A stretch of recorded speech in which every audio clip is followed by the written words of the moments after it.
자, 오늘 시작할 때 우리 넘버스 1428 구호 외치고 시작합니다. 너희 말이 내 귀에 들린 대로 아멘, 아멘, 아멘. 이 은혜가 있길 축복합니다. 여러분, 그 요한복음 이제 두 번째 시간인데 요한복음 전체를 딱 핵심을 요약할 수 있는 말씀이 20장 31절이에요. 여러분 한번 같이 읽어볼까요? 시작. 오직 이것을 너희로 예수께서 하나님의 아들 그리스도이심을 믿게 하려 하며 또 너희로 믿고 그 이름을 힘입어 생명을 얻게 하려 함이라. 아멘. 예수께서 하나님의 아들이심을 믿고 또 그 이름을 힘입어 생명을 얻게 하려고 쓴 게 요한복음이에요. 요한은 요한복음뿐만 아니라 요한 1, 2, 3, 4, 요한계시록까지 이렇게 쓰거든요. 쭉 저하고 이제 같이 요한복음 이후에 요한 1, 2, 3, 4 계시록 하면은 굉장히 이렇게 같은 그 흐름이 있다는 것을 알게 돼요. 그래서 아주 그 말씀이 재밌습니다. 여러분 그 스티브 잡스 알죠? 그 애플 그 창시자인데 청바지 입고 이렇게 검은 목폴라 입고 이렇게 나와서 강연하잖아요. 근데 스티브 잡스가 이렇게 프리젠테이션을 가장 잘하는 CEO였대요. 그래서 뭐 책도 많이 나왔잖아요. 스티브 잡스처럼 뭐 프리젠테이션 하라, 뭐 연설의 왕 하면서 많이 나왔는데 그 스티브 잡스의 그 핵심 그 스피치 기술 중에 하나가 그 원포인트래요. 핵심 기술을 아주 그냥 다방면으로 소개를 한대요. 그러니까 알고 보면 그거 하나인데 사람은 많은 것들을 듣지 않는데요. 핵심 하나를 듣는데 스티브 잡스가 그 부분에 있어서는 아주 전달력과 스피치를 원포인트로 해서 핵심 기술 전달 능력이 뛰어나대요. 왜 이 얘기를 하냐면 요한복음이나 1, 2, 3, 4, 요한 1, 2, 3, 4 계시록을 읽을 때도 하나님이 우리를 너무 잘 아세요. 너무 많은 것들을 얘기하면 잊어버릴 줄 아시기 때문에 핵심적인 것들을 각이 심어놓는 게 있어요. 항상 책마다 그래요. 근데 요한복음은 특히 뭐에 대한 걸 각이 심어주시냐면 조의 영원한 생명에 대해서 그걸 주시는 거예요. 여러분 우리 안에 그 여러 가지 생명이 있잖아요. 그 푸시케 육의 생명도 있고 비오스라는 그 에너지 열정의 생명도 있는데 여기서 얘기하는 것은 예수 안에 있는 조의 생명이에요. 그러니까 예수님을 만나서 성령을 받은 사람이 얻는 그 생명을 조의 생명이라 그래요. 이 생명이 있는 사람들은 뭐 죽음 앞에서도 두려워하지 않아요. 스데반처럼 순교 당하기 직전에도 하늘 문이 열리는 그런 은혜를 경험해요. 여러분 이 조의 영원한 생명 가운데 거기를 축복합니다. 그런데 여러분 이거를 이제 많은 사람들이 오해를 하더라고요. 신앙생활을 오래 한 사람들이 하나님의 말씀을 많이 읽으면 이 생명을 얻을 걸로 착각을 해요. 여러분 되게 신중하게 들어보세요. 문선명도 성경을 백독을 했답니다. 제메스도 성경을 많이 읽었어요. 심지어는 말씀 이단이라는 신천지도 말씀 엄청나게 연구합니다. 그런데 이들이 우리랑 똑같이 말씀을 연구하는데 왜 말씀을 통해서 이렇게 구원에 이르지 못할까요? 여러분 그들 구원받는다고 할 수 없어요. 영생 얻는다고 할 수 없어요. 왜 그런 거 아니? 그 뒤에 나오는 요한복음 5장 39절을 놓치기 때문이에요. 여러분 이 밑에 있는 말씀 한번 큰 목소리로 읽어보겠습니다. 시작. 너희가 성경에서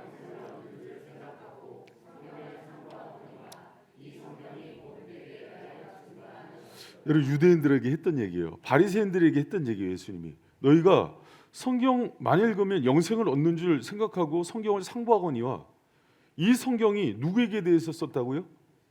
예수님에 대해서요. 여러분 이 포인트를 놓치면 성경 재밌습니다. 제가 성경을 연구해 보니까 굉장히 재밌어요. 문학적인 접근도 되고 또 어떤 시적인 느낌도 있고 굉장히 어떤 그 스토리, 그 역사적인 관점으로 굉장히 재밌어요. 이게 뭐 사사성경을 능가하는 어떤 윤리와 도덕적인 그런 관점, 사람이 사람 되는 게 무엇인가에 대해서 잘 나와요. 그런데 그렇게 읽다 보면은 누구를 놓쳐요? 예수를 놓쳐요. 여러분 참 제가 그런 부분에서 이찬수 목사님 존중이 되는 부분이 있어요. 최근인가 작년부터인가 이찬수 목사님이 교인 전체적으로 성경 읽기를 하는데 그리스도 중심적 성경 읽기를 하더라고요. 여러분 요거 잘 들으시기 바랍니다. 성경을 많이 읽는 게 중요한 게 아니에요. 성경에서 누굴 찾아야 돼요? 예수요. 요거를 놓치고 성경을 읽으면은 여러분 이거는 문선명이나 신천지나 제이메스나 똑같은 거예요. 예수님이 바리새인들 유대인들 책망할 때 뭐라 그랬냐면 너희들 성경 많이 읽으면 성경 공부 많이 하면 구원받는지 알지? 네, 천만의 말씀이다. 성경을 통해서 나를 찾지 못하면 누구도 구원 얻을 수 없어. 여러분 성경 많이 읽는 사람들은요 어떻게 변화해야 되냐면 성경을 읽을수록 겸손해져야 돼요.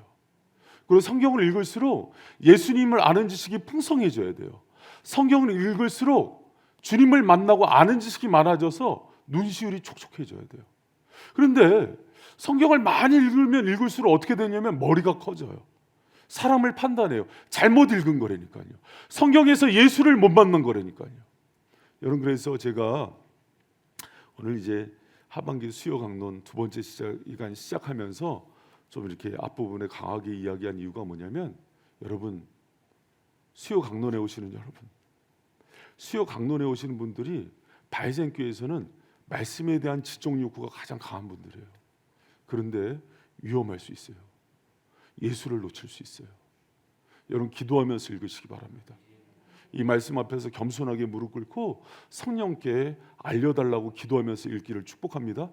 많이 읽었는데 여러분 제가 언제 한번 제가 오경서부터 쭉 한번 하면서 구약서부터 신약까지 예수가 없는 데가 없어요. 그걸 깊이 보는 사람이 성경을 잘 보는 사람이에요. 말씀을 읽고 이렇게 거듭 보면 볼수록 그런 은혜가 커져요.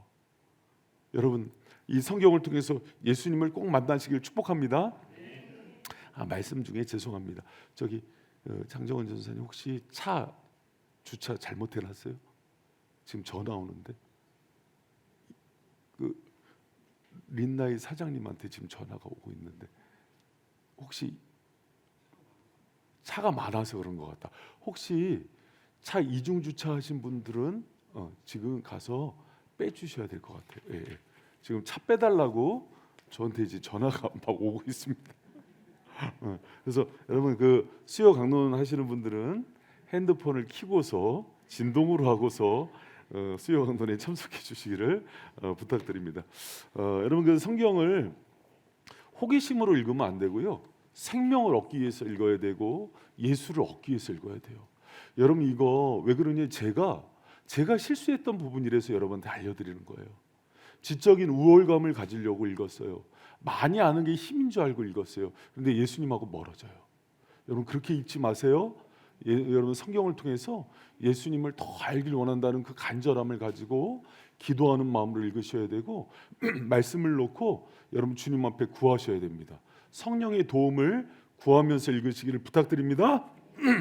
여러분 그 여기 보면은 요한복음 몇 장으로 돼 있어요? 다 읽어오셨죠?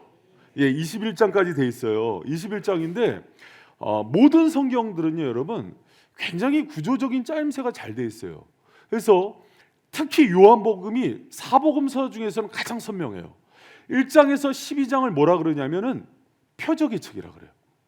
7가지 표적이 돼 있어요. 여러분 예수님이 행하신 게 7가지 표적만 있을까요? 아니면은 이 땅에 있는 책이 다 기록할 수 없을 정도로 많은 이적이 있을까요? 많은 이적이 있어요. 근데 선택적 저수를 한 거예요. 7가지 표적이 앞부분의 핵심을 이뤄요. 그래서 7가지 표적이 뭔지를 정확히 이해하는 게 앞부분을 이해하는 거예요. 그럼 13장에서 21장은 뭐에 대해서 썼게요? 영광의 책이라 그래요. 영광의 책이라 그래서 예수 그리스도가 십자가를 통해서 하나님께 어떤 영광을 돌리셨는지가 나와요. 그래서 요한복음 하면은 처음에 어떻게 이해를 해야 되냐면 여러분 학교에서도 공부 잘하는 사람들은요 학교에서 사탐 영역, 국사나 사회나 윤리 공부 잘하는 애들을 봤더니 신학교 책을 받으면 책을 통째로 읽더래요. 얘네들이 빨리 읽더래요.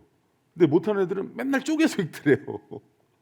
그렇게 읽으면 안 되고 성경도 처음에 계속 제가 21장 한 권씩 전체를 읽어라 이렇게 훈련을 시키는 이유가 그래야 이게 여러분 체계적으로 들어와요.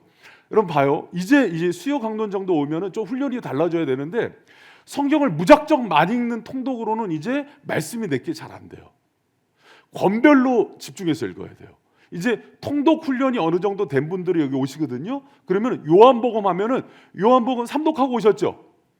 그랬다고 빨리 대답해요. 그랬어요. 그리고 만약에 시간이 없어서 못 읽는 분들은 드라마 바이블 올려주잖아요. 그 너무 리딩이 잘 돼 있어요. 틀어놓고 계속 있으세요. 그렇게 머리에 들어와요. 귀가 열려 있기 때문에 계속 들리거든요. 그러면은 21장이 전체 흐름이 보이기 시작해요. 그럼 보이면 그 다음에 어떤 거냐면, 여러분, 하나님이 1.1획도 잘못 쓰지 않았다면은 처음부터 끝이 기승전결이 있고 아주 조밀한 짜임새가 있지 않겠어요? 대답 좀 해줘. 다른 교회에서 온 것 같아. 자, 여러분 그러지 않겠어요? 그렇죠? 여러분 세상에서도 논문이나 소설을 쓰거나 좋은 작품들은 뭐 시도 그러고 기승전결이 있어요. 발단적인 위기 절정 결말이 있어요. 그렇죠? 그럼 성경은 안 그럴까? 이런 생각을 안 해본 거지. 성경도 그래요. 그러니까 성경을 그런 관점으로 읽어보지 않으니까 성경이 그냥 부분 읽히는 거예요. 성경의 파편화, 이단의 특징. 자, 따라합니다. 성경의 파편화는 이단의 특징이다. 흐름과 문맥으로 읽어라. 중요해요. 그래서 제가 잡아주는 거예요. 요한복음 몇 장? 빨리빨리 따라와요. 자, 1장에서 12장은 뭐에 대한 내용? 표적. 몇 가지 표적? 빨리빨리 대답해. 그리고 13장에서 21장은 뭐에 대한 거? 영광에 대한 거. 그리스도께서 영광을 돌리시는 장면을. 그러면 오늘 표적의 책을 할 거예요. 그 요 7가지 표적은 언제 했어요? 저랑 차렷 때 했죠. 이거 제가 이제 요 나무와 숲을 번갈아 가면서 하는데, 설교는 나무에 대해요. 나무는 현미경처럼 보여줘요. 그러나 수요 강론은 숲을 펼쳐서 보여줘요.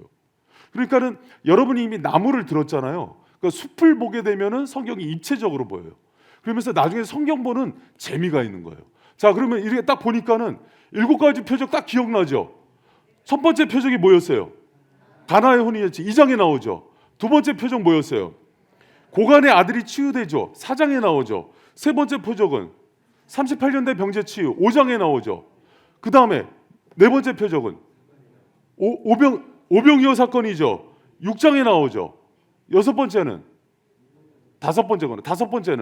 무리를 거리는 거 6장 하반절에 나오죠. 그러고 나서 소경 치유하는 거 몇 장에 나와요? 9장에 나오죠. 죽은 나사로 살리는 거 11장. 이렇게 빨리빨리 따라와야 돼요. 성경을 읽을 때 여러분 봐요. 입시 공부는 막 달달달달 외우잖아요. 근데 성경 어디에 뭐 있는 정도는 이제는 우리 수요 강론반은 아셔야 돼요. 그러면서 성경을 꿰는 거예요. 여러분 이거 빨리빨리 하면서 머릿속에 그랬지. 첫 번째 표적이 가나 혼인잔치지. 요한복음 2장에 나오지. 고간의 아들 치유했지. 4장 하반절에 나오지. 그러고 나서 5장에 오니까 38년도 베데스에서 병자 치유한 거 나오지. 5장에 나오지. 그렇죠. 오병이어 사건 6장에 나오고, 또 무리를 거리신 거 6장에 나오지. 그리고 소경 치유하는 거 9장에 나오지. 죽은 나사로 11장에 나오지. 그리고 12장에 이제 향유 옥합을 깨뜨리고 예수님이 영광 받으시는 장면이 나오지. 그러면서 앞부분이 갑자기 확 정리가 돼야 한대요. 이렇게 읽는 거예요. 성경을 사랑하시잖아요. 할렐루야. 유대인들은 성경을 사랑해서 어렸을 때 태어나면은 오경을 암송을 시켰어요. 그러니까 여러분, 그런데 우리 수요 강론은 암송은 안 시키잖아요. 그렇죠? 근데 여러분 약간 말씀을 더 사랑하셔야 돼요. 사랑할 때 긴장하면서 읽어야 돼요. 긴장하면서 집중해서 읽지 않으면 성경은 흩어집니다. 그리고 어디서 들은 건데 막 이렇게 왔다 갔다 하다가 딱 짜맞춰요. 그러니까 여러분 그 유명한 얘기예요. 딱 짜맞춰지면 어느 날 말씀을 폈는데 가룟 유다가 목매어 죽으니라. 나 죽으란 얘기가 아니야. 그러고 또 폈는데 예수님이 너도 가서 이와 같이 하라. 이런 식으로 읽게 되는 거예요.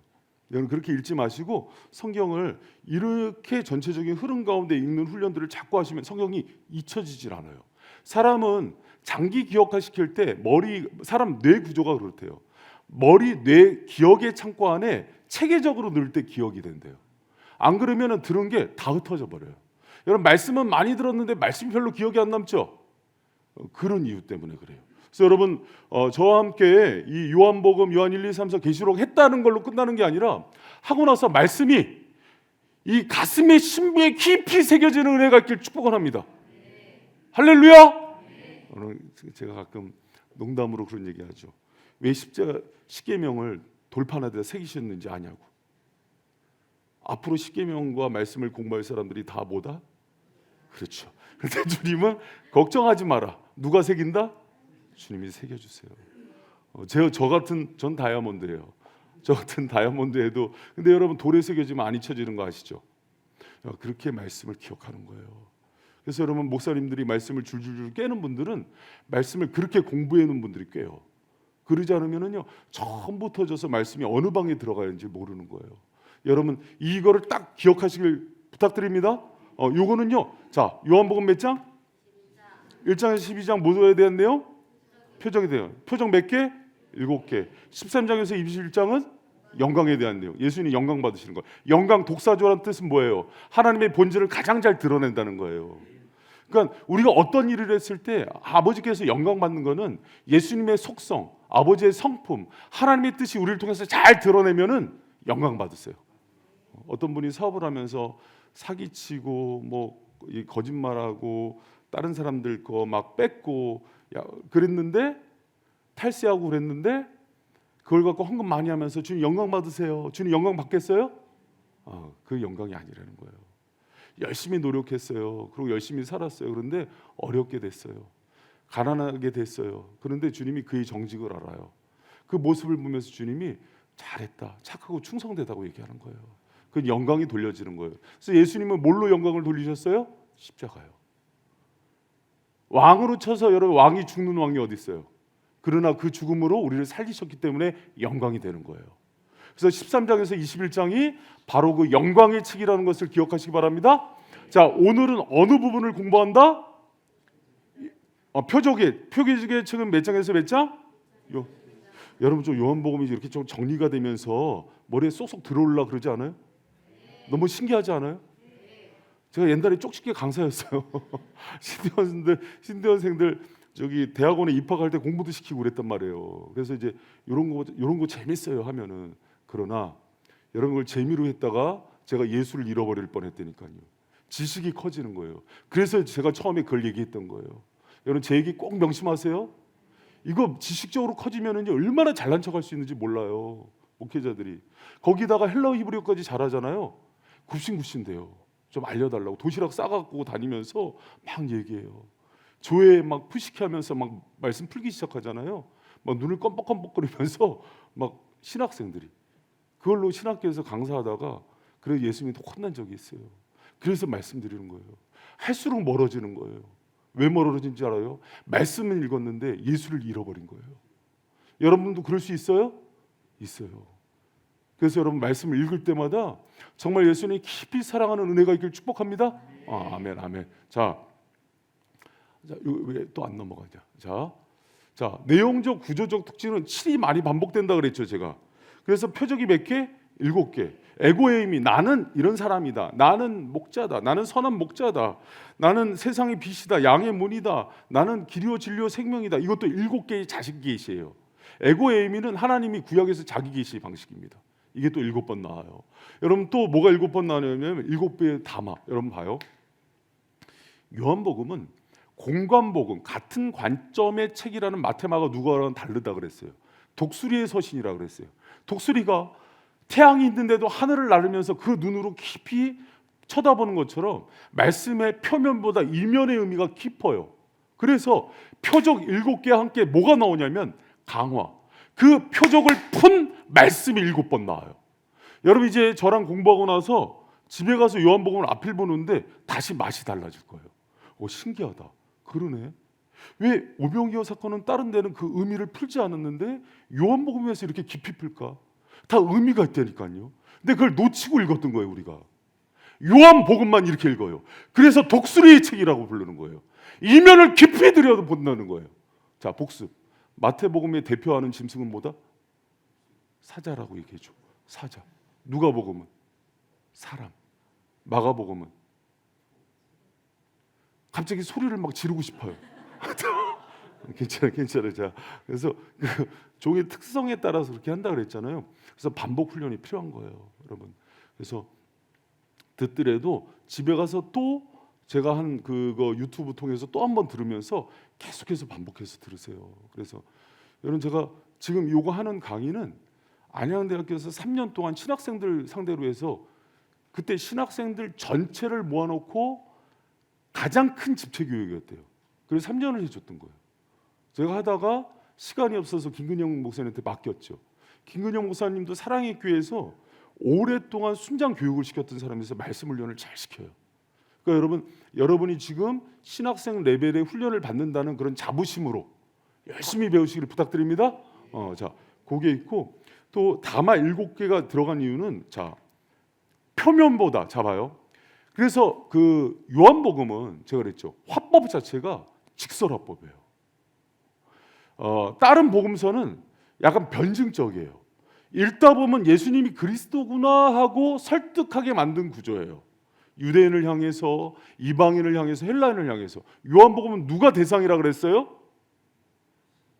그리스도인이요. 그래서 처음부터 직설적이에요. 이 태초에 말씀이 계시니라. 이 말씀이 하나님과 함께 계셨으니 이 말씀이 곧 누구다? 하나님이다. 이 말씀은 곧 예수다 하고 처음부터 선포해버려요. 그러니까 믿을래면 믿고 말래면 막. 그래서 여러분 전달 방식이 유대인들이 쓰는 방식이 두 가지예요. 디다케, 그건 가르치는 거예요. 설득하는 거예요. 퀘리그마는 선포예요. 그래서 요한복음 처음부터 굉장히 영적인 책이고 이미 믿는 사람들을 대상으로 했기 때문에 그냥 선포해요. 예수가 처음부터 하나님과 함께 계셨고 독생하신 분이고 그분이 창조주시다. 할렐루야. 예수를 믿지 않으면 그 어떤 것에도 영생은 없다 하고 1장부터 선포해요. 그러니까 여러분 이게 요한복음을 전달하는 방식입니다. 우리 지난주에 했던 거죠? 기억나죠? 이게 추석 지나서 이러시구나. 지난주가 아니라 2주 전에 했던 거라서 그럴 수 있습니다. 자 그리고 자 보세요. 이 1장이요. 여러분 요한복음은요. 1장 1절에서 18절이 이제 서론격에 해당돼요. 서론이 나온 다음에 세례 요한에 대한 얘기가 나오고 그리고 제자들을 이렇게 모집하는 얘기가 나오거든요.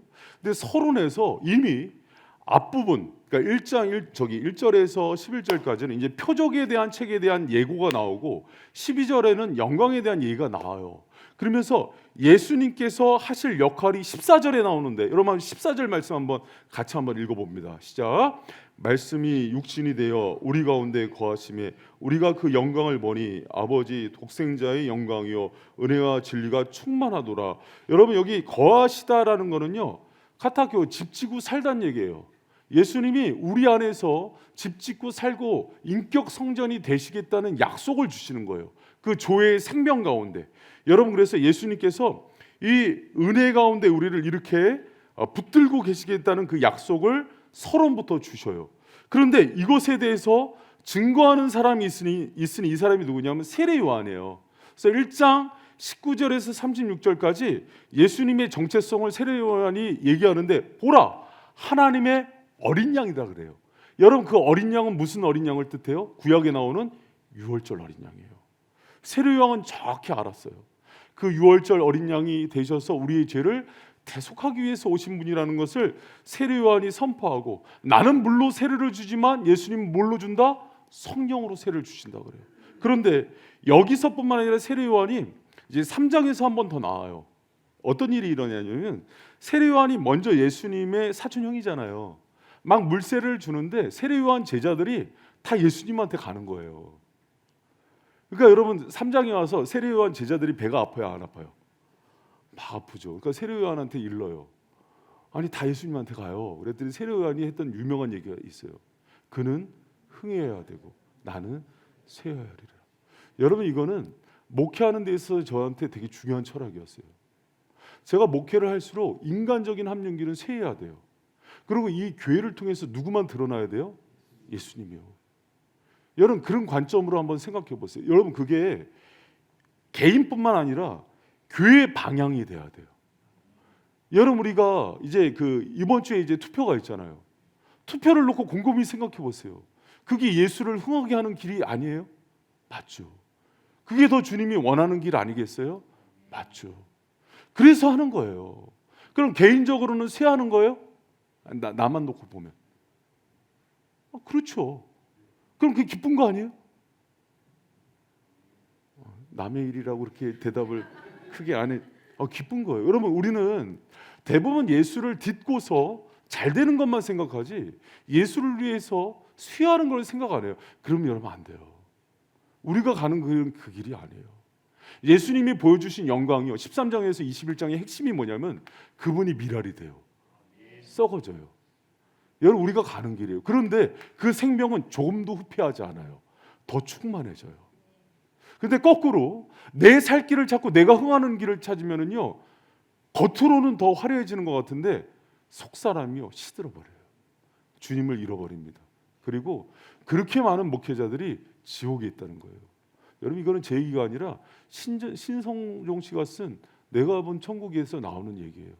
여러분, 그건 진짜 장담 못할 것 같아요. 저도 장담 못할 것 같아요. 여러분, 마지막 우리 천국에서 봅시다. 할렐루야. 세례 요한이, 저는요 그래서 이 요한복음 읽을 때마다 세례 요한의 그 얘기가 저한테는 목회의 철학이고 인생의 비전이에요. 여러분, 이건 세례 요한뿐만 아니라 신앙의 초급 중급까지는요 예수 믿어서요 기적도 경험하고 잘 되는 거예요. 고급반부터는요 주님이 갔던 길을 나도 가는 거예요. 여러분, 예수님 제자 아니에요? 1, 2분단은 제자 맞는 것 같아요. 여러분, 예수님 제자죠? 아멘. 여러분, 그러면은 세례 요한이 얘기한 그 방향이 요한복음에서는 그 방향을 제시하는 거예요. 여러분, 예수님 때문에 잘 될 거예요. 할렐루야. 여러분, 이제 그 넘버스 사이파를 통해서 하나님이 특별한 은혜들 경험케 하실 거예요. 하나님이 어떤 사람은 물질도 주실 거고 건강도 주실 거고 명예, 레퓨테이션도, 명성도 축복이에요. 그러면 그거 가지고 주를 위해 사세요. 그분을 높이 드러나는 인생 되시기를 축복합니다. 그러면은요 내가 막 유명해지지 않고 내가 더 막 알려지지 않아도 기뻐요. 여러분, 제가 이거 그 제본을 떴는데 부끄럽더라고요. 이게 옛날 그 책 그 표지가 나와갖고 제 이름이 크게 앞에 있더라고요. 아유, 참 얼마나 부끄러운지. 더러운 죄인의 이름이 이렇게 있어서 너무 부끄럽습니다, 제가. 그렇다고 예수님의 이름을 넣자니 너무 예수님 명예에 성질하는. 진짜 그래. 그러니까 그런 게 중요하지가 않게 돼요. 예수님을 얻게 되면은 그런 게 중요한 게 아닌 게 돼요. 여러분도 그런 인생 되기를 축복합니다. 예수님이요 이 제자들을 하나하나 부르는데 그 안드레아 베드로 형제지간이잖아요. 근데 이들을 전도할 때 예수님이 와보라 그렇게 얘기하세요. 와서 보니까 진짜 메시아예요. 빌립을 전도하고 나서 빌립이 예수님을 만나니까 너무 좋은 거예요. 좋으면 누구에게 전도해요? 왼수한테 가요? 친구한테 가요? 친구한테 가요. 빌립 친구가 나다나예요. 그러니까 갔더니 진짜 정말 좋은 분이 있다고 그랬더니 무슨 갈릴리의 선한계에서 있어? 그랬더니 빌립이 뭐라고 전도해요? 와보라. 이게 나중에 이제 수가성 여인 전도할 때도 와보라 그래요. 기억나죠? 그래서 여러분, 요한복음의 전도법은 뭐다? 와보라. 올해 이제 10월에 태신자 전도법은 뭐다? 와보라. 와보라예요. 와보라. 그래서 예수님이 왔는데 딱 나다나엘 보더니 그래요. 네가 무화과 나무 밑에 있는 걸 내가 보았느니라. 무화과 나무는 말씀을 그 유대인들이 연구하는 장소로 알려져 있어요. 그러니까 그 밑에서 진리에 대해서 탐구하는 그것을 본. 그러니까 여러분, 나다나엘이 뭐라 그럽니까? 당신은 하나님의 아들이시오. 당신은 이스라엘의 임금이소이다. 그러니까 예수님이 뭐래요? 네가 야곱이 베델에서 사닥다리로 오락내락 한 것처럼 그 영광을 보리라. 이렇게 얘기하잖아요. 여러분 가운데 그 은혜가 이걸 축복합니다. 이게 이제 서론 부분이에요. 1장에. 서론이 끝나고 나서 2장부터 드디어 첫 번째 표적이 시작되죠. 그런데 요한복음 여러분 제가 얘기했어요. 다른 복음서하고 지리적인 위치도 다르다고 그랬어요. 다른 복음서는요 마지막에 저기 사마리아, 갈릴리, 뭐 데가볼리 이런 데 하다가 마지막에 예루살렘에 와서 잠깐 계시다가 돌아가세요. 십자가에 달려 죽으시거든요. 요한복음은 전부 유대와 예루살렘 지역의 역사들이에요. 그리고 수가성 사마리아 잠깐 올라갔다 오고. 그래서 지리도 공간복음과 너무 현격한 차이가 있기 때문에 공관복음 마태, 마가, 누가와 요한을 분리해서 연구하는 거예요. 그래서 요한은 이 관점. 그래서 지역도 유대와 예루살렘이에요. 첫 번째 표적인 가나 혼인잔치는 어디게요? 그럼 당연히 유대 예루살렘이죠. 그래서 여러분 첫 번째 표적인 가나 혼인잔치에 보면 예수님이 중요한 얘기를 해요. 그 어머니가 예수님의 육의 어머니 마리아가 큰일 났다. 이 결혼식장 갔는데 포도주가 떨어졌다. 이건 이제 파장한 거예요. 그는 예식 다시 해야 돼요. 그러니까 예수님 뭐라고 아직 내 때가 아니다. 성경 요한복음 전체에서 내 때는 예수님 십자가에 달리시는 때예요. 유월절의 때예요. 그러니까 예수님 그것을 의미하고서 얘기해요. 그러나 예수님께서는 그것을 염두에 두고 그 파장한 잔치를 다시 하인들에게 유대인의 결례 항아리 6개를 물을 붓게 하죠. 여러분 6이라는 숫자는 이방인의 숫자인 거 알아요? 4, 6은? 3, 7은 하나님의 숫자고 결례 항아리 6개인데 거기에 물을 가득 부니까 그게 다시 포도주로 바뀌죠. 그걸 통해서 파장한 인생을 회복시켜요. 그런데 이제 거기서 끝나는 게 아니에요. 여러분 7가지 기적의 공통점이 있어요. 전부 결핍이에요. 질병이고 문제예요. 그래서 문제 속에 주님은 역사하시는 거예요. 문제가 있고 결핍이 있으면 두려워하지 마세요. 아, 주님이 역사하시겠구나. 할렐루야. 그게 여러분 예수 믿는 맛이에요. 그리고 어느 정도 돼야지 우리는 기도하냐면 사람이 못 도울 정도가 돼야 돼요. 그런 은혜가 있을 줄 알아? 사람한테 그러면 우리는요 머리가 보통 빠른 게 아니거든요. 누굴 먼저 쫓아가요? 사람한테 가거나 용한 의사한테 가거나 아니면 뭐 카드를 돌려막기를 하거나. 그래서 여러분 그걸 딱 막아버리시는 거예요. 그러니까 주님이 회복시키시는 거예요. 그런데 봐요. 그러면 우리의 망가진 인생은 결국 누가 회복시켜요? 예수님이죠. 그런데 여기서 여러분 큰 문맥으로 제가 볼게요. 이 그 가나 혼인 잔치 그 회복된 이후에 여러분 봐요. 물이 포도주로 된 이후에 그 다음에 3장 4장의 내용이 뭔지 알아요? 니고데모와 수가성 여인이에요. 니고데모는 사내들인 공의의 공의원이에요. 그때 당시 신분이 가장 높은 사람이에요. 사내들인 공의원은 과거 바울의 포지션이에요. 근데 니고데모가 밤에 와갖고 예수님께 질문을 해요. 어떻게 하면 사람이 하나님 나라에 들어갈 수 있느냐 그랬더니 아노센 위로부터 거듭나야 된다 그래요. 하나님을 찾는 것은 아래로부터 못 올라가요. 사람은 도저히 못 올라간다. 그래서 위에서 다시 나야 된다 그래요. 바람의 비유를 하잖아요. 그렇죠? 바람은 임의로 불어요. 우리가 어떻게 할 수 있어요? 동일하게 성령의 역사도 그분의 주권이에요. 그럼 우리는 느끼기만 하는 거예요. 바람이 불면 느끼는 것처럼 성령의 임재 가운데 그분의 생명이 있으면 말씀이 깨달아지고 기도가 열리고 예수님을 인식하게 되고 내 인생에 주인이 있다는 걸 알게 되고 죄를 지으면 아파지는 거예요. 죽은 살이 살아나기 때문에 그런 거예요. 그러니까 이것을 니고데모하고의 대화라 그러거든요. 그러면서 유대인의 가장 바리새인의 가장 학식이 있다는 사람을 변화시켜요. 그런데 4장에 보니까는 수가성 여인을 변화시키죠. 이거는 여러분 우리 수가성 그 과거에 BC 722년에 아수르한테 패망하면서 그 지역이 혼혈 정책이 되면서 유대인들한테도 버린 지역인 거 알잖아요. 알죠? 그래서 사마리아인들은 개취급을 했다 그러거든요. 그래서 유대인들은 일부러 사마리아 지역으로 안 들어가요. 근데 예수님이 일부러 이 지역에 간 거예요. 그러면 봐요. 가나의 혼인 잔치를 통해서 물이 포도주로 변화된 사건으로 파장된 인생 잔치를 고치신 주님이 가장 높은 지위에 있는 니고데모뿐만 아니라 가장 천한 수가성 여인인 사마리아 여인 둘 인생을 다 회복시킨다는 얘기가 바로 첫 번째 표적의 핵심 메시지예요. 이해가 됐습니까?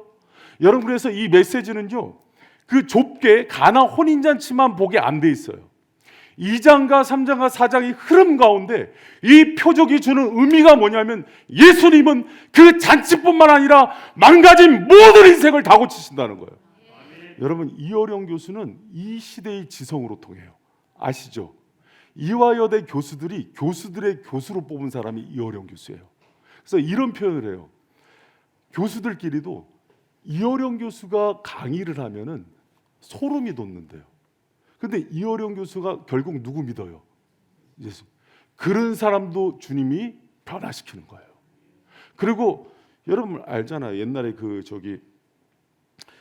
누구예요? 그 사람 옛날에 사람 죽여갖고 인육 먹고 이랬던 그 주사파인가? 하여튼 얘네들인데 그 깜빵에서 주사파. 제가 그쪽 영역은 잘 몰라서. 지존파. 우리 윤경 집사님 그쪽은 잘 아시는 것 같아요. 근데 이 친구들이 그 감옥에서 모사님한테 전도받고 그 예수님 영접하고 천국 가잖아요. 여러분, 그러면은 가장 지성과 정말 사람들이 쓰레기라고 얘기하는 모든 사람들을 주님은 모두 구원할 수 있는 분이 예수님이라는 거예요. 그게 첫 번째 표적에 있는 강한 메시지입니다. 그러나 가나 혼인잔치만 보면은 이 물을 기른 하인들만 알더라. 예수님께 끝까지 순종하는 그 영역에만 아주 현미적이고 나무적인 관점으로 보여요. 그러나 요한복음은 그것만 얘기하고 싶은 게 아니에요. 이 광의적 의미에서 이 전체에 있는 모든 사람들을 다 회복시키는 게 유월절 어린 양 대신 예수님이라는 거예요. 할렐루야. 그런데 이 표적마다의 특징이 있어요. 모든 표적은 절기하고 연결돼요. 여러분 그거 몰랐죠? 그래서 모든 표적이 시작할 때마다 유월절 이름에, 안식일의 이름에, 초막절 이름에 이렇게 나와요. 그래서 그 절기를 이것과 연결하는 게 중요해요. 그러면 이 첫 번째 포도주 사건은 뭘 뜻하는 거냐면, 우리의 인생을 고칠 수 있는 분은 이미 구약에서부터 예언된 우리를 위해서 대속제물이 되는 유월절 어린 양만이 생명을 줄 수 있고 회복시킬 수 있는 오직 한 분이라는 거예요. 믿습니까? 여러분, 이게 표적의 의미예요. 우리는 표적이란 뜻이 어떤 의미냐면, 표적은 헤메이라는 헬라어로 윈도우란 뜻이에요. 들여다보는 창이란 뜻이에요. 그래서 표적은요, 표적 자체로 주시는 역사의 의미가 있어요. 그거 없지 않아요. 없지 않은데 더 큰 의미로 보면 어디까지 보냐면, 이렇게 니고데모와 수가서영 여인, 가장 미천한 여인을 회복시킬 수 있는 분은 예수님이라는 것을 계속해서 얘기해 주는 거예요. 그러니까 제가 아까 얘기했잖아요. 이 성경은 누구에 대해서 쓴 거다? 예수에 대한 겁니다. 표적은 뭐냐면 헤메이라는 주님을 들여다보는 창이에요. 예수님이 또 유월절 어린 양으로 어떤 역사를 일으켰는지를 보게 하는 거예요. 할렐루야. 다시 가서 읽어보세요. 이게 보이실 거예요. 말씀이 열리실 거예요. 이렇게까지 쳐다볼 줄 알아야 돼요. 여러분, 그러면은 두 번째 표적은 뭐였어요?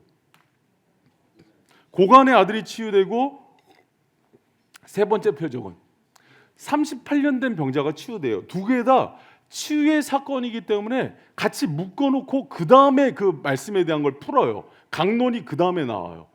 그래서 여러분, 이 두 사건을 펼치는데 이 두 사건 다 언제 일어납니까? 빨리빨리 컨닝하세요. 언제 일어나요? 안식일에 일어나요.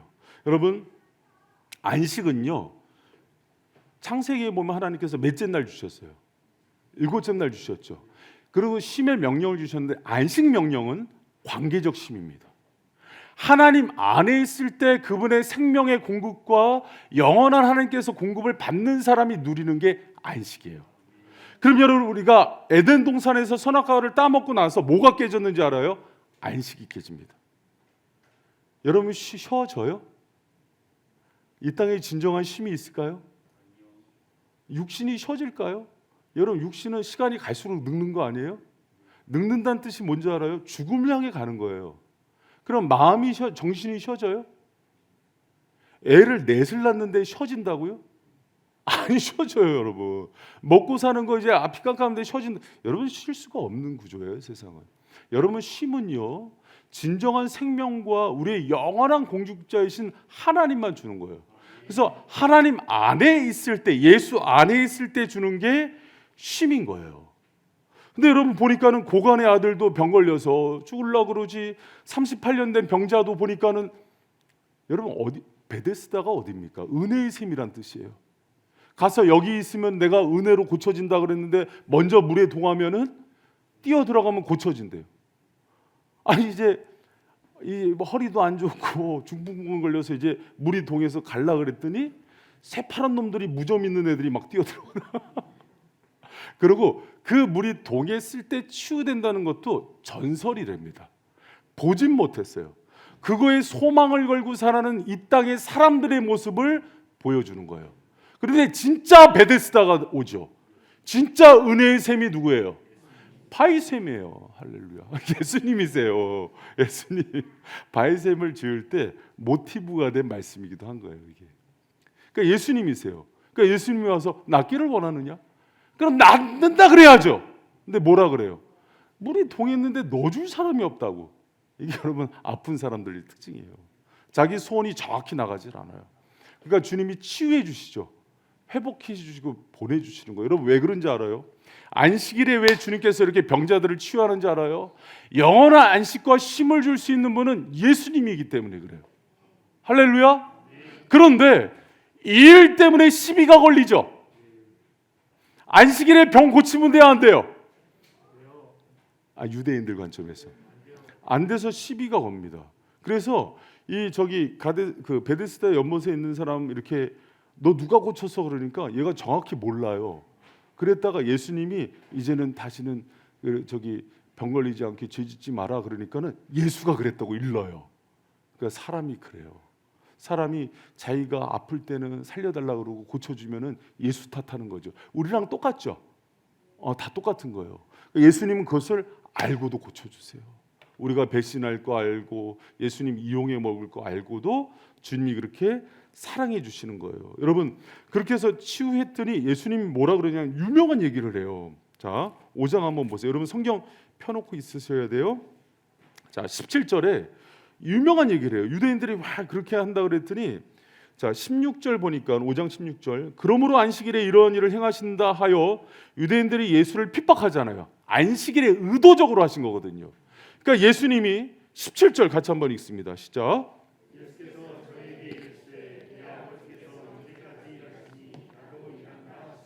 아멘.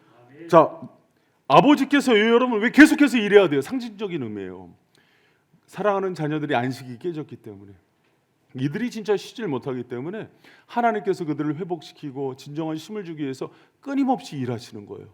그래서 예수님도 그 안식을 회복하기 위해서 생명을 주시기 위해서 끊임없이 일하시는 분으로 나오는 거예요. 여러분 우리가 예수님이 그러잖아요. 내가 평안을 주노라. 내가 주는 평안은 세상과 같지 않다. 나에게 와서 내 명화를 메고 내게 안식을 누려라 얘기를 하시잖아요. 예수님을 만나야 마음과 몸과 영원한 안식이 있는 거예요. 예수님은 이 일을 위해서 왔다고 얘기해 주는 거예요. 언제 이걸 고치심으로? 안식이래요. 여러분 이게 큰 범위에서 예수님이 고관의 아들을 치유할 때 말씀으로 치유하셨어요. 이적을 하기 전에 가서 말씀을 믿고 행하라 그래요. 그리고 38년 된 병자 치유할 때는 예수님께서 은혜의 샘에 솟는 사람들 가갖고 그분이 긍휼한 마음으로 고쳐주세요. 그러나 중요한 거는 진짜 본질은 안식을 회복하는 분은 누구라고요? 예수님이요. 여러분 봐요.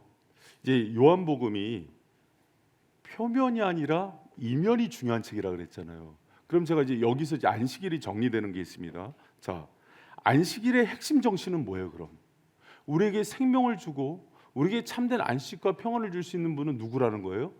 예수 그리스도라는 거예요. 그럼 우리가 아무것도 안 하는 게 아니라 나의 안식과 생명이 나의 노력과 의지와 일을 해서 오는 게 아니라 예수님을 의지하고 그분을 얻음으로 나에게 주어진다는 걸 고백하는 날이 안식일이 돼야 돼요. 근데 안식하면은 표면적, 요한복음으로 얘기하면 표면적 의미만 있는 사람들은 유대인들처럼 아무것도 안 하는 걸로 생각해요. 그럼 여러분 한번 이렇게 생각해 볼 수 있어요. 한번 이렇게 생각해 보겠어요? 의사인데 주님께 사명을 받았어요. 내가 너에게 의학 기술을 줄 테니까 그걸 가지고 가난한 사람들, 어려운 사람들, 죽어가는 사람들 살리라 그랬어요. 그런데 주일날 응급 환자가 왔어요. 그러면 환자를 고쳐야 돼요? 아니면 그냥 쉬어야 돼요? 왜요? 예수님이 그 생명을 하는데 쓰는 통로가 됐으니까. 무슨 말인지 이해가 됐어요? 앰뷸런스를 운전하는 사람이에요. 위급한 환자가 지금 길가에서 어린아이가 교통사고 나서 죽어가요. 그럼 어떻게 해야 돼요? 싣고 가야 되죠. 왜? 안식의 본질은 예수의 생명으로 다른 사람을 살리고 쉼을 누리게 하는 그 일에 동참하는 거기 때문에 그래요. 그래서 아무것도 안 한다. 유대인들은 그 관점만 있었던 거예요. 여러분 진정한 안식은 그것이 아니에요. 그래서 38년 된 병자나 또 고관의 아들 죽어가는 사람들을 치유하면서 예수님께서 참된 안식의 주인이 예수님임을 얘기해 주는 겁니다. 여러분 이게 예수님께서 지금 행하신 세 번째 표적이에요. 여러분 그럼 네 번째, 다섯 번째 표적은 뭐예요? 이것도 이제 묶여 있어요. 네 번째, 다섯 번째 표적은. 네 번째 표적이 뭐예요? 오병이어 표적이에요. 이게 6장에 나오죠. 6장에 두 가지가 이어서 나오는데 복음서에 보면은 오병이어 표적과 물 위를 걷는 게 항상 같이 나와요. 여러분 왜 그런지 알아요? 이게 언제 일어난 역사예요? 어느 절기에? 봐요. 자 이제 빨리 뺐는데 오늘 이제 영상 그것 때문에 한번 생각을 가다듬고 심호흡하세요. 자, 유월절 하면은 생각나는 사건이 있죠. 유월절 어린 양 사건 이후에 이스라엘 백성이 어딜 건너요? 홍해 건너시죠. 그리고 이스라엘이 40년 동안 잊혀지지 않는 기적 사건이 있죠. 40년 동안 하나님께서 200만 명을 한 끼도 거르지 않고 뭘 해요? 먹이시죠. 유대인들한테는 두 사건이 하나님이심을 증명하는 사건이에요. 이해가 됐어요? 왜 유월절 절기에 항상 이 두 사건이 나오면서 예수님이 내가 그로다 하는 얘기가 나온지 이제 이해가 됐어요? 우리의 눈으로는 안 보이는 영역이 있단 말이에요. 성경을 잘 읽으려면은 그 당시의 문화 속에 들어가서 그 사람이 돼서 읽는 거예요. 그리고 유대인들이 봤을 때는 여러분 이거는 충격적인 사건이에요. 이 역사를 일으키는 분은 오직 누구예요? 구약에 얘기하는 그 야훼 하나님인 거예요. 이제 이해가 됐어요? 가슴에 와닿아요? 빨리 끝냈으면 좋겠어요? 이런 게 되게 중요한 사건이에요. 그래서 그 사복음서에서 보면은요 빠지지 않고 예수님이 메시아임을 증거할 때 나오는 사건이 꼭 이 사건이에요. 그런데 요한복음은 이것을 유월절에 일으켰다고 하면서 정확하게 이게 무엇을 기념한지 얘기하는 거예요. 이해가 됐어요? 그런 거예요. 여러분 우리가 물고기 2마리와 보리떡 5개를 5,000명 먹였다. 하나님 이제 우리는 대박입니다.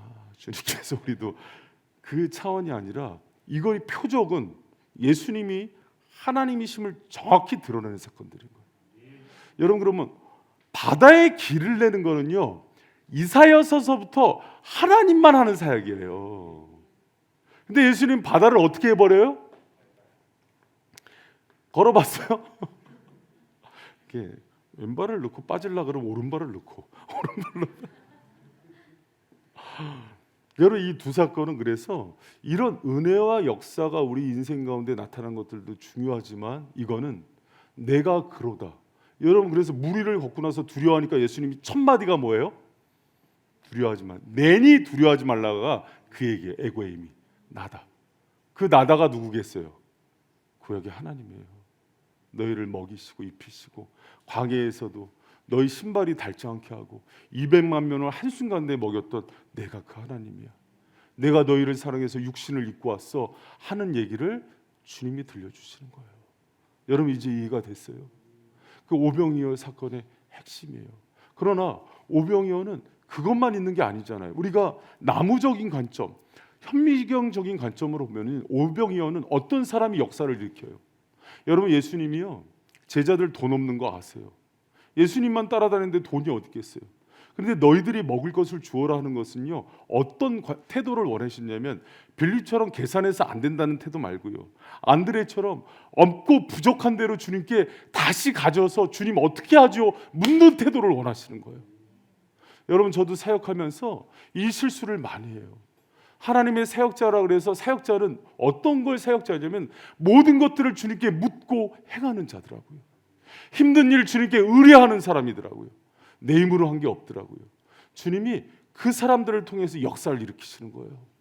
여러분 물고기 2마리 보리떡 5개 있지만은 내 힘으로 안 된다는 걸 고백하면서 주님께 겸손히 모든 거 올려드릴 때 주님이 그 겸손한 고백 받으시고 역사하시는 거예요. 그게 여러분 오병이어 정신입니다. 그러면서 하나님께서 일을 행하시죠.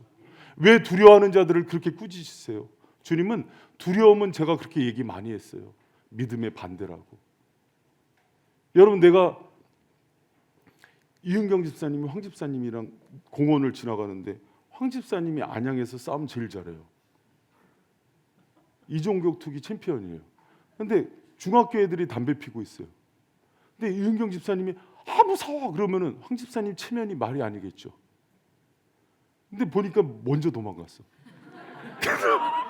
그러지 않겠죠. 너는 그러면 완전히 황 집사님을 믿는다면 어떻게 그래요? 야, 너희들 담배 안 꺼? 그러지 않겠어요?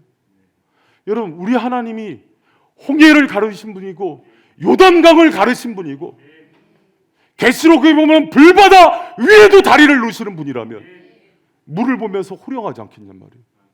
여러분, 내 인생에 내 주 예수님이 가장 큰 분이라면 내 인생에 병이 있든 돈이 떨어지든 두려워할 일이냔 말이에요. 옛날에 유명한 얘기가 있잖아요. 아빠랑 목욕탕 들어갔는데 뜨거웠어요. 그 애가 뜨거워 그러면서 세상에 믿을 놈 없다고. 그래서 아빠한테 되게 두들겨 맞았는데 그 다음에는 들어가니까 아빠가 이렇게 혼내니까 아빠 아들 죽지 내 아들 죽냐 때리라 이랬다는 얘기가 있죠. 우스갯소리인데 여러분 미안합니다 이런 얘기. 그런데 주님께 그런 배짱이 있어야 되는 거 아니에요? 여러분 주님의 자녀잖아요. 믿어요? 예수 잘 믿고 굶어 죽은 사람 못 봤어요. 누가 그러더라고 대머리 그지 없다고. 나 대머리 그지 봤어요. 내가 데리고 오려고 그랬어. 그런데 진짜 예수 잘 믿고 나서 예수님이 책임 안 지는 사람 못 봤어요. 여러분 그 예수님 믿습니까? 왜 두려워하세요? 베드로도 그랬어요. 베드로도 두려워해서 쩔쩔맸는데 예수님이 그거 이기게 해주시려고 바다를 정복해야 하려고 베드로야 바다 밟고 가. 그래서 제가 우스갯소리 했잖아요. 그 다음부터 베드로는 예수님만 보면 뛰어내렸다고. 그래서 요한복음 21장에 보면은 예수님 오지도 않았는데 뛰어내려요. 옛날 생각나서. 여러분 우리 가운데 그런 믿음 있길 축복합니다. 할렐루야.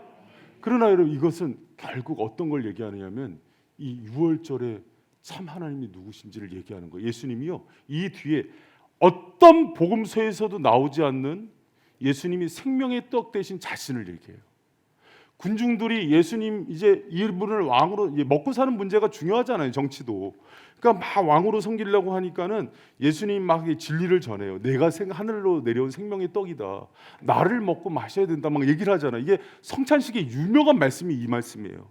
그러니까 예수님은 자신이 십자가에 달려 죽으심으로 우리의 생명이 되는 떡이 된다는 걸 얘기해 주시거든요. 오병이어 사건의 핵심은 예수님이 우리를 위해서 십자가에 달려 죽으심으로 우리를 살리는 생명이 떡이 된다는 그 얘기란 말이에요. 그래서 이 얘기를 성찬식 때마다 얘기한다고요. 근데 성찬식 때마다 얘기해도 이 본문의 배경이 어디서 나오는지 몰라요. 오병이어 사건 뒤에 해석이에요. 그래서 오병이어 사건은 육의 양식으로 배불리 하는 걸로 기뻐하지 말고 영의 양식인 예수님을 날마다 배불리 먹고 그 안에서 너희들의 생명이 충만케 됨을 얘기하는 거예요. 할렐루야. 예수로 충만해지세요.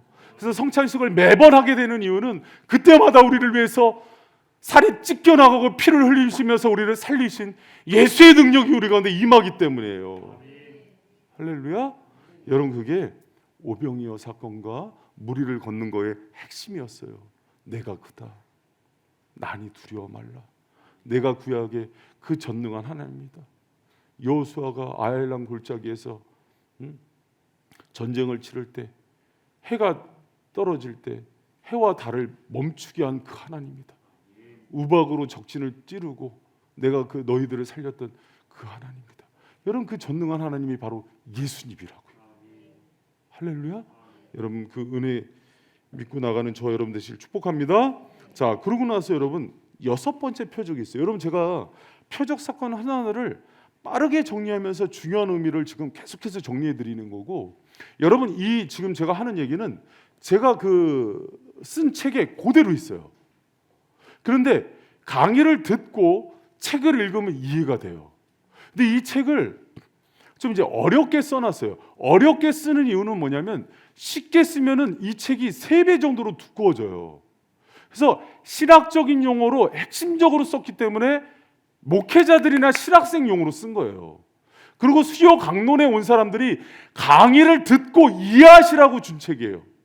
근데 강의를 안 들은 분들이 다 사가는 거예요. 그리고 라면을 바치고 계시는 거예요.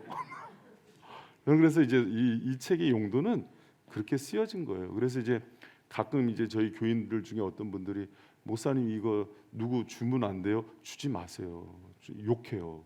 강의 듣지 않으면은 이해도 안 돼요.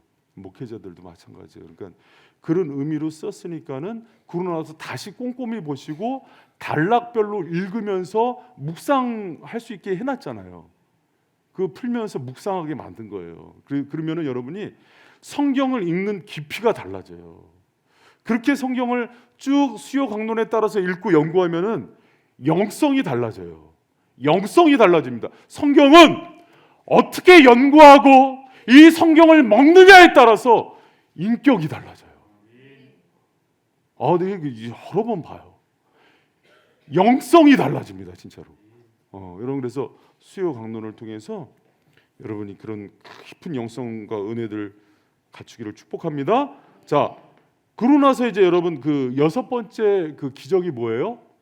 소경 치유하잖아요. 근데 이 소경 치유하는 거는 앞에 이게 9장에 나오는데 7장, 8장에 예수님 이건 좀 다른 패턴이에요. 먼저 강론을 하시고 기적을 행하세요. 왜 그런 거 아니? 소경 치유는 언제 일어날게요? 절기상. 어떻게 알았어요? 그래요. 이게 똑똑해요. 헌님도 실력이에요. 자, 초막절에는요, 여러분 유대인들의 여러분 이 절기를 알아야 돼요.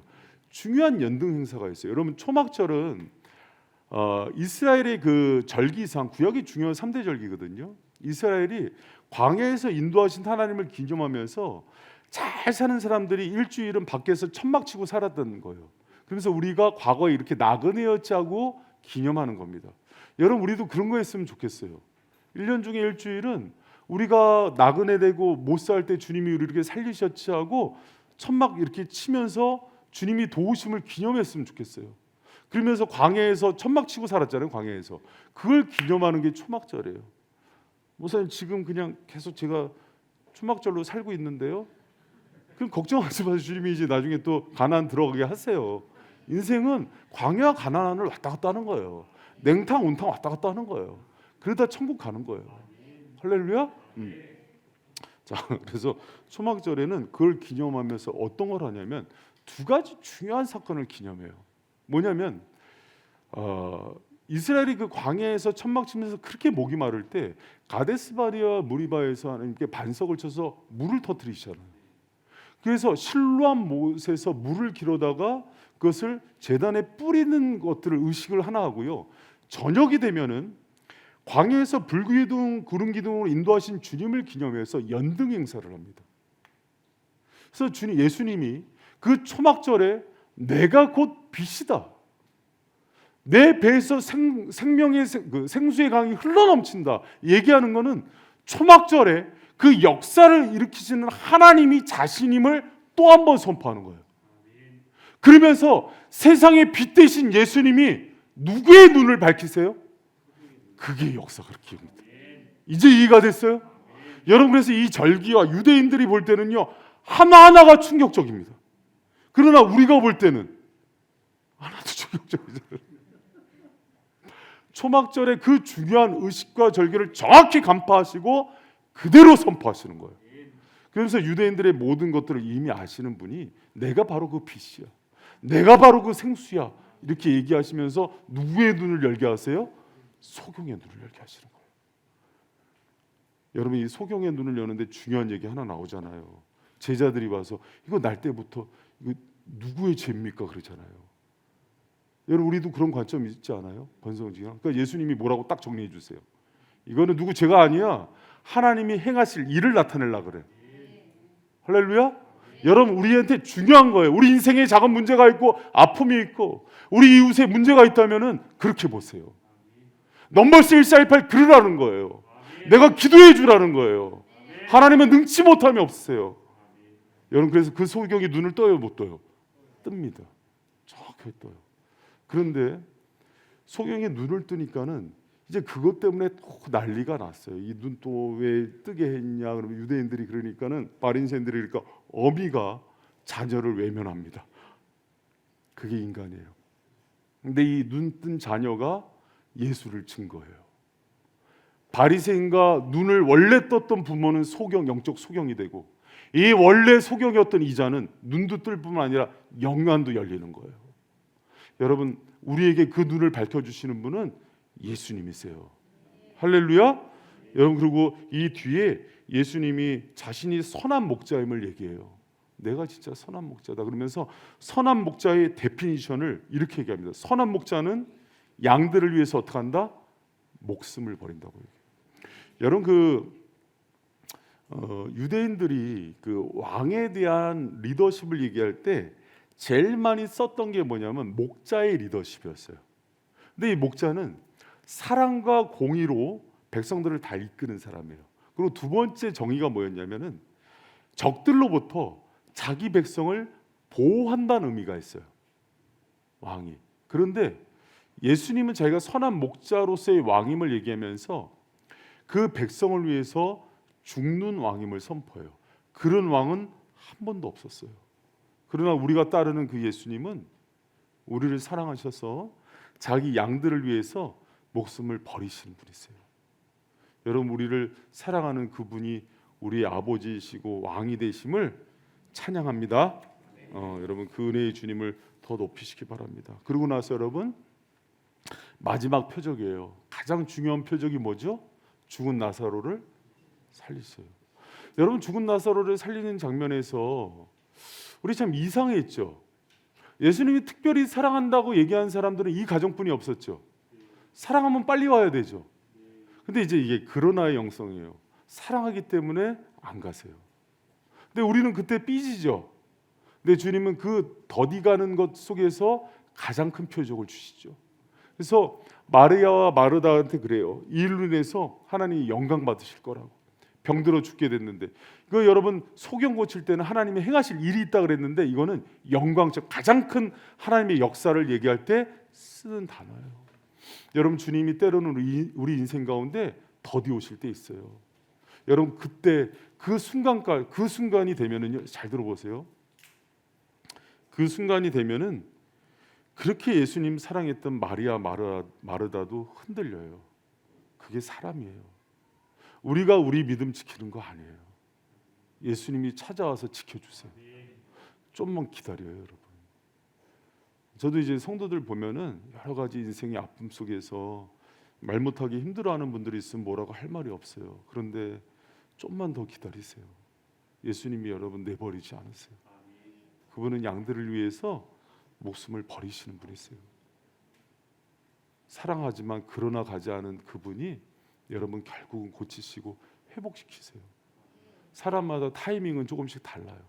빨리 주는 사람들도 있고, 어떤 거는 허락했지만 어떤 거는 주지 않는 사람도 있지만, 주님께서 결국은 모든 것들 회복시키신다는 걸 믿으시기 바랍니다. 살아있을 때 죽었다 살아난 경험을 하는 사람이 몇이나 되겠어요. 그러나 이 가정 가운데 지금까지 사람이 경험해보지 못한 가장 큰 기적들을 맛보게 해주세요. 여러분, 주님 그 마리아와 마르다의 헌신 잊지 않아요. 나사로의 헌신 잊지 않아요. 그리고 여러분의 헌신도 주님이 잊지 않고 주님의 때에 다 갚아주신다는 걸 믿는 저와 여러분 되시길 축원합니다. 한 가지 기억할 게 있어요. 12장에 보면은, 여러분 한번 12장 보실래요? 11장에 나사로를 살린 사건 이후에 11장 12장 3절에, 여러분 한번 12장 3절 한번 같이 읽어봐요. 시작.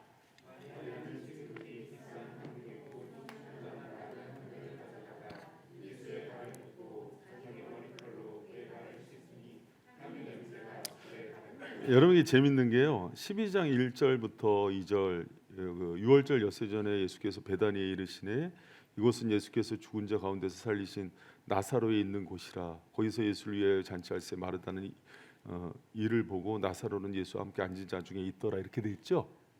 그러고 나서 원래 3절 앞에요, 그 우리 성경은 접속사가 되게 많이 생략돼 있어요. 3절 앞에 운이라는 헬라어 접속사가 빠져 있어요. 운은 뭐냐면 그러므로예요.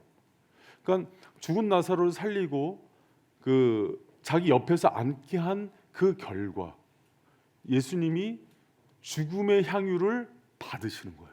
이게 참 아이러니해요. 여러분, 주님이요 그냥 말로만 살아나라, 30살림 병자 고쳐라, 그런 거 아니에요.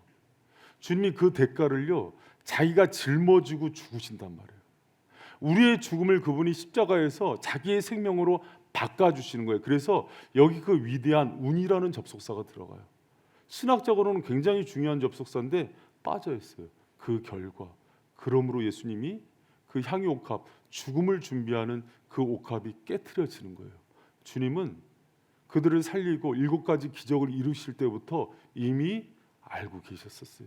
인간의 결핍, 장애, 죽음을 고치는 대가로 자기가 희생을 치러야 된다는 것을 알고 행하셨어요. 여러분, 그게 예수님의 사랑이에요. 무책임한 신처럼 그냥 말로만 살아나 고침받아. 가늠한 여인도 8장에 나오잖아요.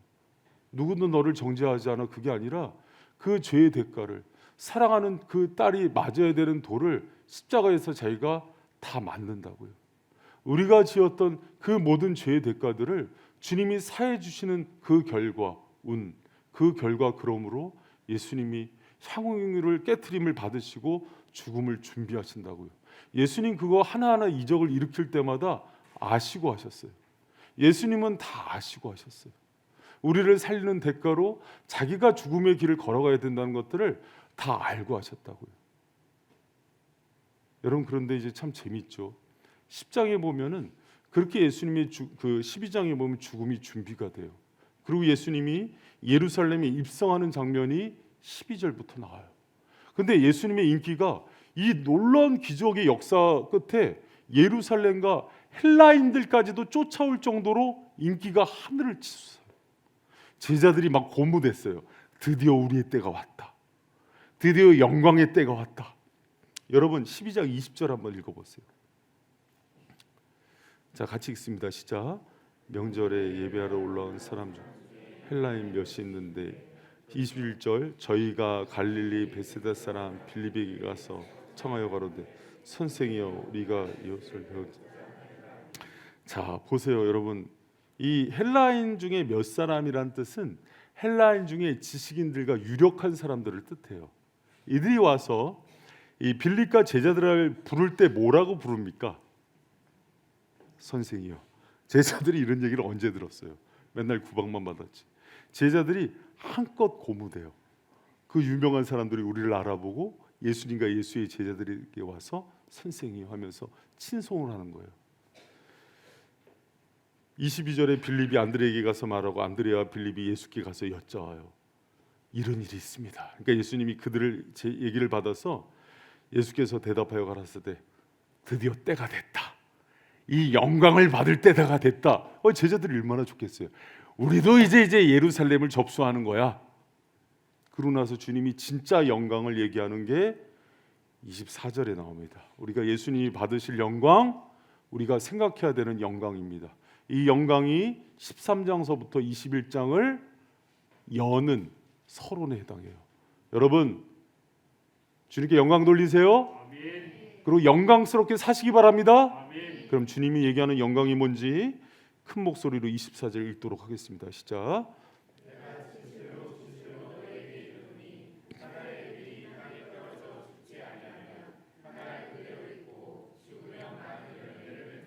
아멘. 미랄의 정신을 얘기하세요.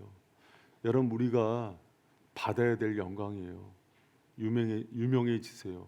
돈도 많이 버세요. 건강해지세요. 그리고 미랄로 썩어지는 거예요. 많은 사람이 주님이 세워주고 높여주면은요, 주님을 밀어내고 그 영광을 자기가 취해요. 그래서 주님을 잃어버려요. 아니에요. 교회가 부흥하면은 그 교회 두고 미랄이 되는 거예요. 사업이 잘 되고 또 경제적으로 부유해지면은 또 미랄이 되는 거예요. 주님은 어디에도 미랄의 올과 십자가의 원리를 얘기했지 영광을 우리가 더 높아지는 자리로 가라고 얘기하지 않았어요. 그래서 13장서부터 예수님이 영광의 첫 번째 모습으로 세족식을 하시는 거예요. 여러분, 저는 예수님이 걸어간 그 길이 제자들이 가야 되는 길이라고 믿습니다. 그리고 교회가 가야 되는 길이라고 확신합니다. 저는 성경을 구약서부터 신약까지 이런 식으로 많이 연구했지만 어디에도 사람이 영광을 취하는 법은 없어요. 사도행전에 헤롯이 하나님의 영광을 취했다가 축 먹어 죽어요. 아나니아 삽비라가 그 사도들의 영광이 부러워서 거짓말했다가 즉사해요. 여러분, 주님의 영광은 우리가 탐낼 게 아니에요. 그분 거예요. 우리는 세례 요한처럼 그분을 흥하게 하는 거예요. 그러면은 신랑이 높아지는 걸 보면서 그냥 들러리가 된 게 기쁜 거예요. 그런데 우리 마음에 그 마음이 없으면 우린 가짜예요. 예수님이 주인이 아닌 거예요. 여러분, 주님은 이제 표적의 책 이후에 제자들이 한껏 막 고무돼 있고 이제 세상은 내 거다 하는 그 제자들에게 진짜 영광의 길로 걸어갈 것을 얘기하세요. 발생교회는 지금 이제 영광의 길로 가야 돼요. 많이 부흥했어요. 힘도 생겼어요. 그럼 여러분, 그 다음에는 썩어지는 거예요. 왜 이름을 내려 그래요? 왜 커질라 그래요? 왜 자리에 탐을 내요? 여러분, 그래서는 주님을 잃어요. 여러분, 모든 것을 마친 후에 예수님을 가장 뜨겁게 얻는 여러분 되시기를 축복합니다. 할렐루야. 여러분, 그게 제자들이 가야 되는 길이에요. 그래서 예수님이 모든 표적 끝에 미랄의 정신으로 자신이 걸어갈 길을 얘기하면서 마칩니다. 여러분, 우리가 성경을 배우는 건 뭐냐면요, 예수님이 어떻게 사셨는지 보고 우리가 그 길을 따라가려고 배워요. 지식 쌓으려고 배우는 게 아니고 이거 보고 복 많이 받으려고 배우는 건 그 다음이에요. 모든 결과는 예수님 거예요. 그분이 높이기도 하고 낮추기도 하고 부욕해도 하고 가난케도 하세요. 여러분, 그 출애굽기한 사람들에게 종의 규례를 왜 주시는지 알아요? 다